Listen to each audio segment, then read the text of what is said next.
लहान मुलांच्या डब्यासाठी किंवा घरातल्या मंडळींसाठी झटपट बनवू शकता तुम्ही हा रव्याचा नाश्ता। बाउलमध्ये रवा आणि दही घालून मिक्स करून घेऊया। त्यानंतर गरजेनुसार पाणी घालून ते सुद्धा मिक्स करून घेऊया। पूर्ण रेसिपी अपलोड केलेली आहे, ती चेक करा। आता झाकण देऊन 15 ते 20 मिनिटसाठी भिजवून घेऊया। पॅनमध्ये राई, हिंग, बारीक चिरलेला कढीपत्ता, हिरवी मिरची घालून थोडं परतूया। त्यानंतर कांदा, शिमला मिरची, कोबी, टोमॅटो या सगळ्या बारीक चिरलेल्या भाज्या घालून जास्त गॅस ठेवून 2 मिनिटसाठी परतून घेऊया फक्त।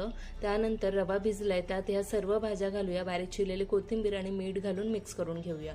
गरजेनुसार पाणी घालून जास्त घट्ट नाही जास्त पातळ नाही असं मिश्रण तयार करून घेऊया। सोडा घालून ते सुद्धा मिक्स करून घेऊया। अप्पे पात्रामध्ये तेलाने ग्रीस करून घेऊया आणि त्यात सर्व हे मिश्रण एक एक चमचा घालूया।